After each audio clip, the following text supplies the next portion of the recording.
بسم الله الرحمن الرحيم الحمد لله رب العالمين والصلاة والسلام على أشرف الأنبياء والمرسلين نبينا وإمامنا محمد وعلى آله وصحبه أجمعين أما بعد حياكم الله أيها الأحبة. Heureux d'être parmi vous aujourd'hui le dimanche le 22 du mois Rabi' al-Awwal de l'année 1447 de l'Hégire, correspondant au 14 septembre 2025. Nous nous retrouvons par la grâce d'Allah subhanahu wa ta'ala pour continuer notre lecture de cette risala de l'imam Muhammad ibn Abd al-Wahhab qui a été adressée aux gens du Maghreb. Donc on s'était rendu à la parole d'Allah subhanahu wa ta'ala. Il a dit وقال تعالى وأن هذا صراطي مستقيما فاتبعوه ولا تتبعوا السبل فتفرق بكم عن سبيله ذلكم وصاكم به لعلكم تتقون. Dans le sens approximatif, Allah subhanahu wa ta'ala nous dit: telle est ma voie, parfaitement droite. Suivez-la donc et évitez les chemins qui pourraient vous en détourner. Voici ces commandements que peut-être vous garderez de transgresser. Donc, ça c'est une partie de ces versets de Surat Al-An'am, que les hommes de science appellent Ayatul Wasaya al-Ashara, dans lesquels il y a ces 10 recommandations qu'Allah nous donne dans ces versets. Et au sujet de ces versets, l'imam Ahmad a rapporté de l'Aswad ibn Amir, il a rapporté d'Ibn Ayyash, selon Abu Wa'il, selon Abdullah ibn Mas'ud, le grand compagnon, radiyallahu anhu. Il a dit que le messager d'Allah alayhi salam a tracé un long trait avec sa main. Et il a dit, voici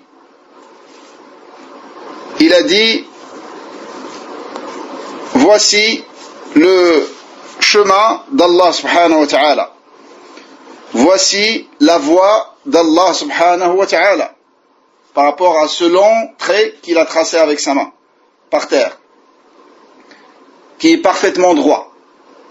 Et ensuite, à côté de ce trait, à ses côtés, il a tracé des petits traits, à sa droite et à sa gauche. Il a dit, ça ce sont les chemins. Il n'y a pas un seul sans qu'il y ait dessus un shaitan auquel il appelle. Donc, nous avons le droit chemin, le chemin d'Allah subhanahu wa ta'ala, sa religion, dans son authenticité, qui est basée sur le livre d'Allah et la tradition authentique de son prophète alayhi salam, avec la compréhension de ses compagnons. Ça, c'est la religion d'Allah. Ça, c'est l'islam qu'Allah aime et agrée. Et tout ce qui sort de cette compréhension de la religion, c'est un de ces sentiers, forcément. فَهَلْ بَعْدَ الْحَقِّ إِلَّا الضَّلَالِ, car il n'y a en dehors de la vérité que l'égarement. Il n'y a pas autre chose en dehors de la vérité, sauf l'égarement. Et la vérité, elle est unique, comme a dit l'imam Malik. La vérité, elle est unique. Et la religion de vérité, elle est unique également.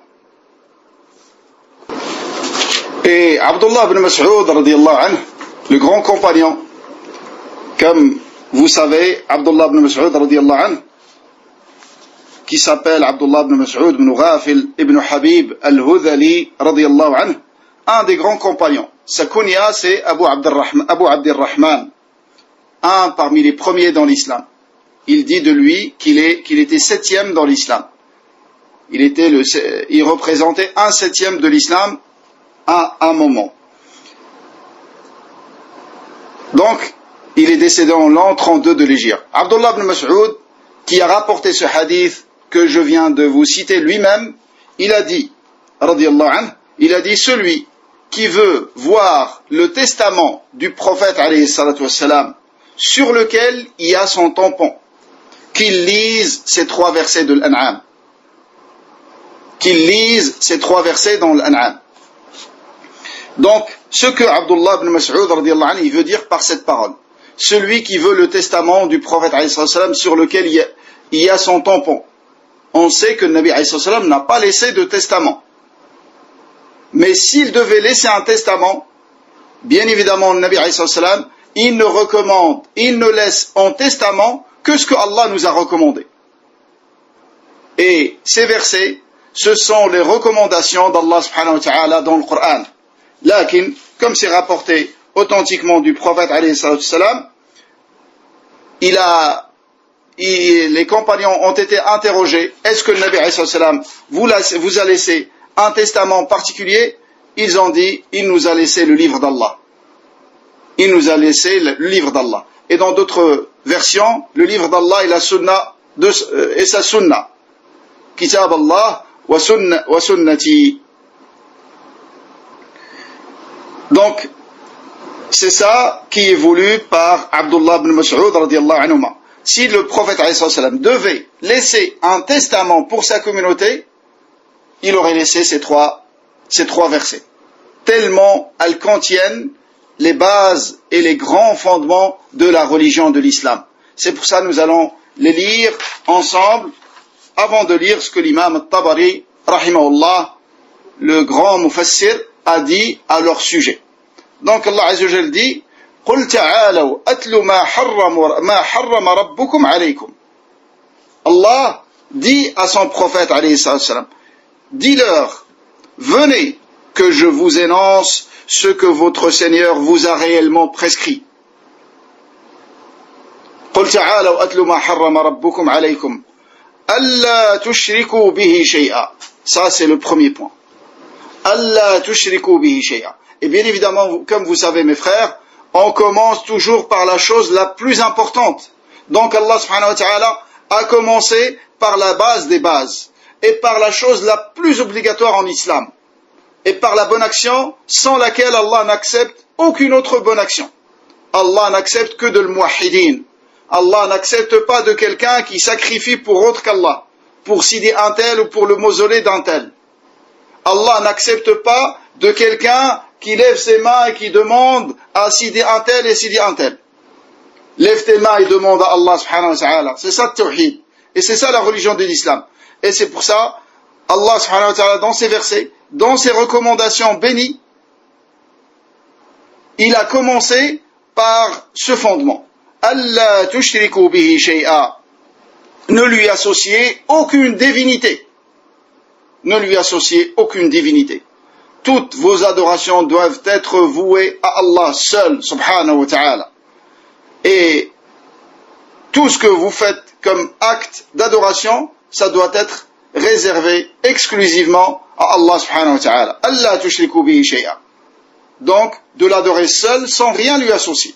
Ça, c'est la base des bases. Ensuite, il a dit, وَبِالْ وَالِدَيْنِ إِحْسَانًا. Traitez vos pères et mères avec bonté.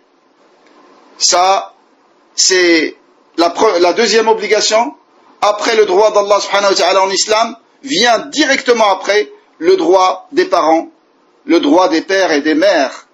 C'est le droit le plus important après le droit d'Allah subhanahu wa ta'ala. Donc, Allah a ordonné la bonté envers les pères et mères. Mais il n'a pas précisé comment être bon envers les pères et mères. Et ici, il y a une règle qui s'applique, que tout ce qui est considéré dans la société comme des actes de bonté envers les parents rentre dans ce verset. Contrairement à si Allah subhanahu wa ta'ala avait précisé des actes de bonté en particulier. Il a laissé la porte ouverte pour laisser entrer dans cet ordre tout ce qui est considéré comme acte et parole de bonté envers les pères et les mères. Et sachez mes frères, qu'il n'y a pas quelque chose qui est plus immense que tu puisses faire envers tes parents, il n'y a pas quelque chose de plus immense que de leur enseigner le tawhid, que de leur enseigner l'unicité d'Allah subhanahu wa ta'ala, que de les mettre en garde contre l'associationnisme avec toutes ses formes majeures et mineures, apparentes et cachées. Et les autres formes de bonté sont demandées également. d'être à leur service, d'être obéissant, de leur donner tout ce que tu peux leur donner comme moyen matériel selon ta capacité, et d'être surtout à leur côté et à leur service. Ensuite, Allah Azza wa Jalla dit وَبِالْوَالِدَيْنِ إِحْسَانًا وَلَا تَقْتُلُوا أَوْلَادَكُمْ مِنْ إِمْلَاقٍ نَحْنُ نَرْزُقُكُمْ وَإِيَّاهُمْ. Et ne tuez pas vos enfants sous prétexte de pauvreté. C'est nous qui vous pourvoyons à vos besoins et aux leurs. C'est Allah qui donne rizq pour toi et pour tes enfants. N'aie pas peur de ne pas avoir rizq pour tes enfants. C'est Allah qui octroie rizq. Allah qui a donné rizq à ce fœtus dans le ventre de sa mère. Il est capable de lui donner rizq une fois qu'il sort du ventre de sa mère. Faites juste les causes, légiférez. Et rizq incombe à Allah subhanahu wa ta'ala. وَلَا تَقْرَبُوا الْفَوَاحِشَ مَا ظَهَرَ مِنْهَا وَمَا بَطَنَ. Ensuite, Allah Azza wa Jalla dit et fuyez le péché commis publiquement ou dans l'intimité. Donc, éloignez-vous de toutes les formes de péché et de désobéissance à Allah subhanahu wa ta'ala, que ce soit les péchés qui sont commis publiquement ou les péchés qui sont commis loin des gens et loin des créatures, car Allah subhanahu wa ta'ala te voit partout que tu sois seul ou que tu sois avec d'autres personnes. Allah subhanahu wa ta'ala te voit. Donc crains Allah subhanahu wa ta'ala et écarte-toi des péchés. Ensuite Allah Azza wa Jalla dit وَلَا تَقْتُلُوا النَّفْسَ الَّتِي حَرَّمَ اللَّهُ إِلَّا بِالْحَقِّ. Et n'enlevez pas sans droit la vie qu'Allah a rendue sacrée. Allah subhanahu wa ta'ala a rendu la vie de l'être humain sacrée. Et transgresser cette sacralité est une des formes des péchés les plus graves. C'est pour ça le péché au sujet duquel les créatures seront jugées en premier, c'est le meurtre. C'est le meurtre. Et pire encore quand ce meurtre est commis au nom de la religion, comme le font le Khawarij, le Tekfiriyoun, ceux qui font des attentats dans lesquels ils tuent des gens sans droit. C'est pour ça Allah subhanahu wa ta'ala a interdit ces choses-là. Et ça n'a jamais été la pratique du prophète alayhi salatu wassalam. Le prophète alayhi salatu wassalam, il vivait à Mecca avec des mécréants, et même à Médine. Lakin, il n'a jamais été rapporté de lui qu'il les tuait de cette manière comme le font ces criminels. Et le plus grave dans cette affaire, c'est qu'ils le font au nom de la religion. Lakin, alhamdulillah, celui qui apprend sa religion, il sait que ça n'a rien à voir avec l'islam. Et ceux, en général, qui tombent dans ces égarements, en général, c'est des gens qui apprennent pas et qui n'étudient pas la science. Et quand ils apprennent, ils ne l'apprennent pas auprès des hommes de science de confiance. Ils l'apprennent chez des gens sur Internet ou des choses comme ça, qui les appellent à commettre ces attentats alors que eux, ils ne les font pas. Comme il a été rapporté par un de nos savants, un jeune qui a été sauvé de ses égarements, qui est parti en Irak, et par la suite Allah subhanahu wa ta'ala l'a guidé et l'a sauvé de ces criminels. Et parmi les choses qui l'ont interpellé, c'est que son chef lui a ordonné de faire un attentat et de tuer des gens comme ça. Et lui, il croyait que c'était une bonne action. Il n'était pas contre, à cause de son ignorance. Mais il lui a dit, dès qu'il est arrivé, il l'a chargé de cette mission. Il lui a dit, mais toi, ça fait combien d'années que tu es ici? Il lui a dit, ça fait 14 ans que je suis là. Il lui a dit, Allah ne t'a pas choisi encore pour faire ça? Et ça l'a interpellé, ça a été parmi les causes qu'il est revenu, alhamdulillah, vers la sunna et vers la bonne compréhension de l'islam. وَلَا تَقْتُلُوا النَّفْسَ الَّتِي حَرَّمَ اللَّهُ إِلَّا بِالْحَقِّ ذَلِكُمْ وَصَّاكُمْ بِهِ. Donc ça, c'est les premières 5 recommandations d'Allah subhanahu wa ta'ala à nous, les croyants. C'est pour ça, à la fin de ces recommandations, Allah a dit, voici ces recommandations, voici ces commandements que peut-être vous comprendrez. Vous les comprendrez et vous les mettez en pratique. et vous les mettez en pratique, dont la plus importante, c'est le monothéisme pur, l'unicité d'Allah subhanahu wa ta'ala. Ensuite, Allah Azza wa Jalla dit وَلَا تَقْرَبُوا مَالَ الْيَتِيمِ إِلَّا بِالَّتِي هِيَ أَحْسَنُ حَتَّى يَبْلُغَ أَشُدَّهُ. N'usez des biens de l'orphelin que dans son intérêt, jusqu'à ce qu'il ait atteint la maturité. Jusqu'à ce qu'il ait atteint la maturité. Donc Allah nous met en garde contre l'injustice envers les démunis. Et vous remarquez que dans l'islam, Allah mentionne souvent les droits des démunis. Ainsi que dans la pratique, la tradition du prophète alayhi salatu wassalam, le droit de la femme, le droit de l'orphelin. L'orphelin, bien évidemment, c'est celui qui a perdu son père avant la puberté. Une fois qu'il arrive à la puberté, il n'est plus considéré comme un orphelin. Et l'orphelin, c'est un démuni. L'enfant a besoin de son père. A besoin de son père jusqu'à ce qu'il arrive à la puberté. C'est pour ça qu'on appelle ça al-boulour. Balagha mablagha ar-rijal. Il est devenu homme. Quand il arrive à la puberté, il devient homme. Lakin avant la puberté, il a encore plus besoin de son père. C'est pour ça celui qui perd son père avant la puberté, il a des droits spécifiques en islam, les droits de l'orphelin. Et Allah Azza wa Jalla nous met en garde contre toute injustice à l'égard de cet orphelin. Et celui qui a une tutelle sur un orphelin, il ne doit pas prendre de ses biens. Comme bien même il gère sa fortune, il doit la gérer que dans l'intérêt de l'orphelin. Sauf s'il est pauvre. S'il est pauvre, il peut prendre un salaire égal à son travail. Seulement. Pas plus que cela. Même s'il fructifie l'argent de cet orphelin. Ensuite, Allah Azza wa Jalla dit وَأَوْفُوا الْكَيْلَ وَالْمِيزَانَ بِالْقِسْطِ وَأَوْفُوا الْكَيْلَ وَالْمِيزَانَ بِالْقِسْطِ. Et faites bonne mesure et bon poids en toute équité. Faites bonne mesure et bon poids en toute équité dans toutes vos affaires, dans vos transactions, dans vos propos également. Quand tu critiques une chose, critique-la avec équité. Et également dans ton comportement avec autrui, sois équitable dans toutes tes affaires. وَإِذَا قُلْتُمْ وَأَوْفُوا الْكَيْلَ بِالْمِيزَانِ لَا نُكَلِّفُ نَفْسًا إِلَّا وُسْعَهَا. Allah ne charge pas une âme au-dessus de sa capacité. Celui qui a craint Allah, il n'est pas blâmé après cela. وَإِذَا قُلْتُمْ فَاعْدِلُوا وَلَوْ كَانَ ذَا قُرْبَى. Et lorsque vous devez rendre un témoignage ou un jugement,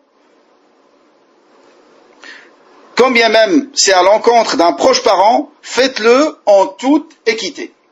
Témoignez en toute équité. Et témoignez seulement selon ce que vous avez connaissance. Comme Allah Azza wa Jalla dit, وَمَا شَهِدْنَا إِلَّا بِمَا عَلِمْنَا وَمَا كُنَّا لِلْغَيْبِ حَافِظِينَ. Donc le témoignage, c'est une lourde responsabilité. Et si tu dois témoigner, témoin avec ce que tu as vu, avec certitude, ou ce que tu as su avec certitude. Comme bien même, c'est à l'encontre d'un proche parent. Tu ne dois pas témoigner contre une personne parce qu'elle est éloignée et ne pas témoigner contre l'injuste ou contre l'oppresseur quand il fait partie de ta famille.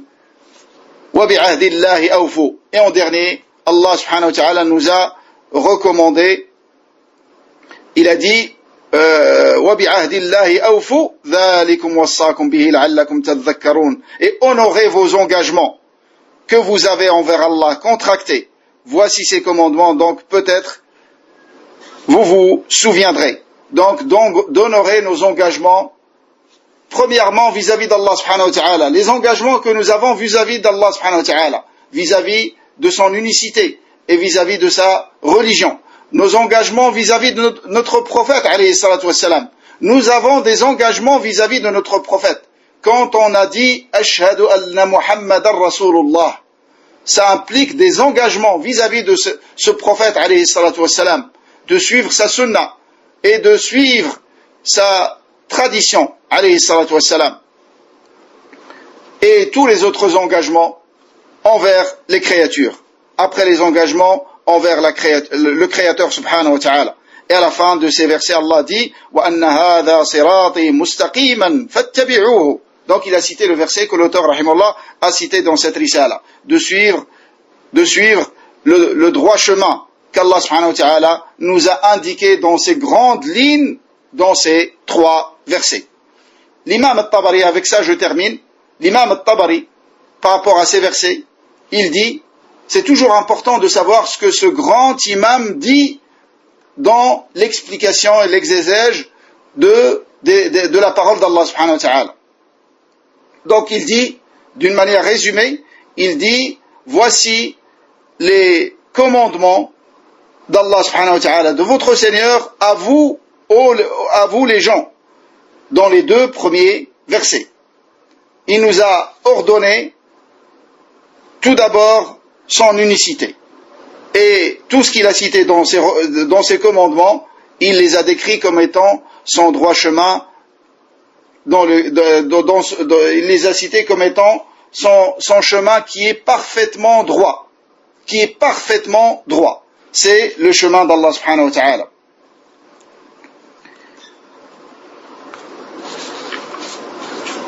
Donc peut-être que nous allons nous arrêter ici, Inch'Allah ta'ala, pour aujourd'hui. Barakallahu fikum, wa jazakumullahu khairan. Subhanakallahumma wa bihamdik, nashhadu an la ilaha illa ant, nastaghfiruka wa natubu ilayk.